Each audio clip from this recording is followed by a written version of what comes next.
কি খাবার এলো রাত্রিবেলা? রাতে অনেক খাবার এসছে। আমি তো ম্যাগি খেয়ে নিলাম, আমার ডিনার কমপ্লিট।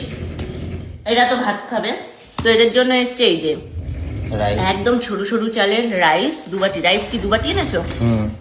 ওদের তিনজনের জন্য দুবাটি এনাফ। এই যে দুবাটি রাইস রাইস এসছে, তার সাথে এনেছে এরকম সুন্দর ডাল। এখানে খাবারগুলো টেস্টি আছে, যতই নিরামিষ হোক খাবার খুব টেস্টি।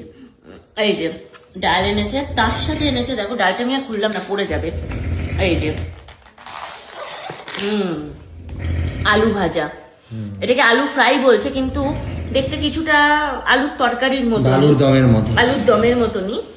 এটা হচ্ছে জিরে গুঁড়ো, হলুদ গুঁড়ো দিয়ে আর এমনি গোটা জিরে দিয়ে আর ধনেপাতা দিয়ে ফ্রাই করেছে। খুব ভালো লাগছে দেখতে।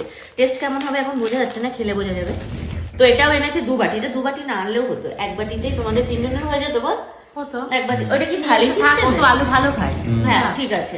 এই যে দু বাটি। এই যে ডালটা কি দারুণ, ডালটা খুব ভালো। আর এই যে এনেছে হচ্ছে এইটা, এই যেটা কি mushroom, chilli mushroom, dry chilli mushroom এনেছে। যেহেতু ডালটা ফ্রাই মানে ড্রাই গ্রেভি আইটেম এনেছে, ওই জন্য এটা ড্রাই আইটেম এনেছে। আর তার সাথে কি দিয়েছে দেখো, এইরকম এই যে এক বস্তা পেঁয়াজ। এত পেঁয়াজ কি খায়? ম্যাগির সাথে সবাইকেই দিচ্ছে এত পেঁয়াজ। এত পেঁয়াজ? হ্যাঁ, লোক বেশি ভেবেছে হয়তো, ওই জন্যই দিয়েছে। মানে এত পেঁয়াজ তো এর সাথে, মানে এই পেঁয়াজে 3 পদ রান্না হয়ে যাবে। 3 পদ 1 কেজি 1 কেজি 2 কেজি মাংস, চিকেন, মটন হবে না। মটন যাই হোক দিয়েছে, অনেকটা দিয়েছে। এই পেঁয়াজ কি করবো এখন? পেঁয়াজ তো রাতে কেউই খাবে না আমাদের। তো যাই হোক, আমরা এখন রাতে খাওয়া দাওয়া কমপ্লিট করে নিই। করে নিয়ে হচ্ছে আমাদের আজকে তাড়াতাড়ি ঝটপট ঘুমিয়ে পড়তে হবে, কেননা আমাদেরকে ভোরবেলায় বেরোতে হবে। 3টের সময় উঠতে হবে।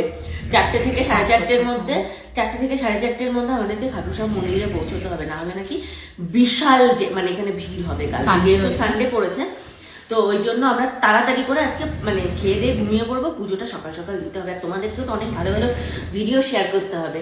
তো চলো ভিডিও দেখতে থাকো।